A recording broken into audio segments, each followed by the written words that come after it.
Fiscal Policy and the Job Guarantee by William Mitchell and Warren Mosler.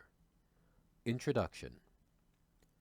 Discretionary monetary and fiscal policy decisions have meant that the Australian economy, like most others, has been prevented from generating enough jobs in the last 25 years to match the growth of the labor force. The same policy decisions have also not allowed the economy to generate enough hours of work to match the preferences of the employed. The result has been persistently high unemployment and rising levels of underemployment.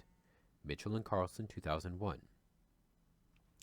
Ironically, highly desirable, labor-intensive projects go undone, to the detriment of all. See Mitchell, 1998a, Mosler, 1997 to 1998, Ray, 1998, Kriegel, 1998. The dominant economic orthodoxy has since the mid-1970s supported policymakers and politicians who have deliberately and persistently constrained their economies under the pretext that the role of policy is to ensure the economy functions at the so-called natural rate of unemployment. The cumulative costs of the foregone output and unemployment are huge and dwarf the costs of alleged microeconomic inefficiency. Mitchell, 1993, Mitchell and Watts, 1997, Watts and Mitchell, 2000, Harvey, 2000. There is also mounting empirical evidence undermining the Nairu approach.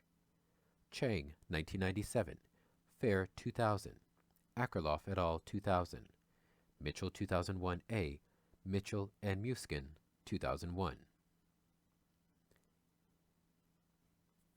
Modigliani, who introduced the term Nairu to the economics profession, has recently argued that, Modigliani 2000, that, quote, unemployment is primarily due to lack of aggregate demand. This is mainly the outcome of erroneous macroeconomic policies, the decisions of central banks, inspired by an obsessive fear of inflation, coupled with a benign neglect for unemployment, have resulted in systemically overtight monetary policy decisions, apparently based on an objectionable use of the so-called Nairu approach.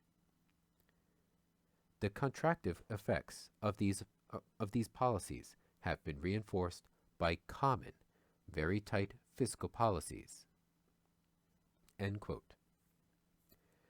Underpinning the economic and political debate is a question: is it better to fix the economy at full employment and then attend to any perceived problems that arise, like inflation and exchange rate pressures? Or is it better to fix the economy at a low inflation rate and then try to solve the problem of persistently high unemployment? Though the evidence dictates the real costs of unemployment substantially outweigh any costs of inflation, and there is no strong evidence that a low inflation environment delivers more external stability. Politically, the desire to use unemployment to fight inflation has prevailed in most OECD countries. Footnote 1. What are the costs of inflation? Blinder, 1987. Quote, more precisely is the popular aversion to inflation based on fact and logic, or on illusion and prejudice. Too many trips to the bank. Can that be what all the fuss is about?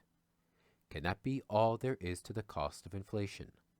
The inefficiencies caused by hyperinflation are, of course, monumental, but the costs of moderate inflation that I have just enumerated seem meager at best. End quote. Blinder, 1987, also reacts to critics who lay all manner of societal ills on inflation at 6%. Says, quote, promiscuity, sloth, perfidy. When will inflation be blamed for floods, famine, pestilence, and acne? And the myth that the inflationary demon, unless exorcised, will inevitably grow is exactly that, a myth.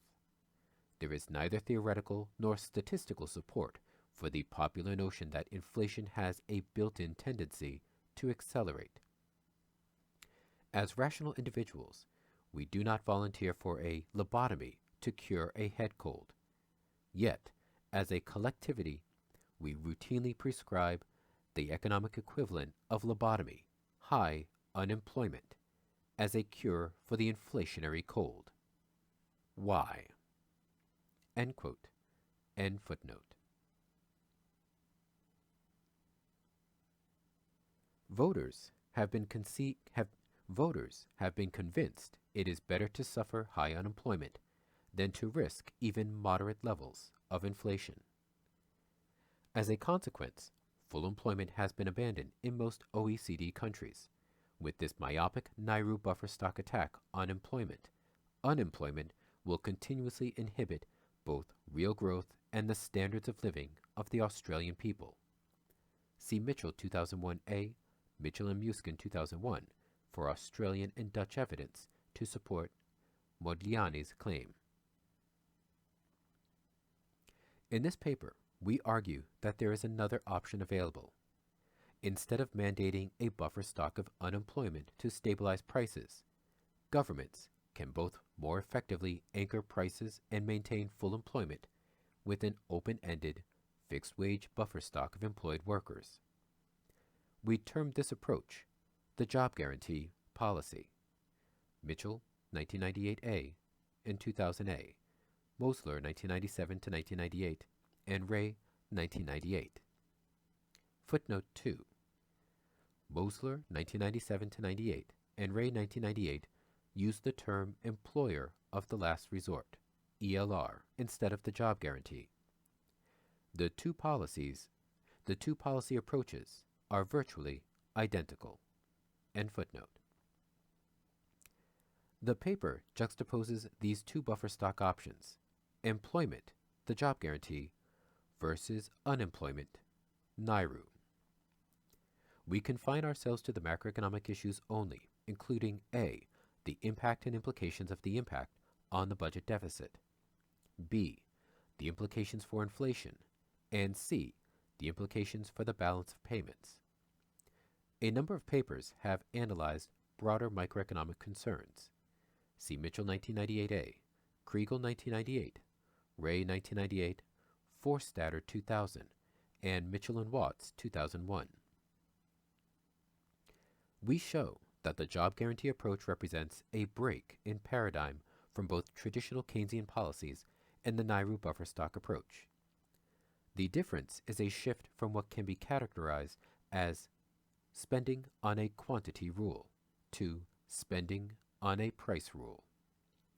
For example, under current policy, the government generally budgets a quantity of dollars to be spent at prevailing market prices. In contrast, with the job guarantee option, the government offers a fixed wage to anyone willing and able to work, and thereby lets market forces determine the total quantity of government spending. We categorize this as spending based on a price rule. The paper is laid out as follows. Section 2 provides a brief history of the pathology in Australian economy since the 1970s. Section 3 provides a theoretical structure for understanding the persistently high unemployment. In Section 4, we compare two buffer stock methods of stabilizing prices, A, the Nauru approach, and B, the approach we call the job guarantee.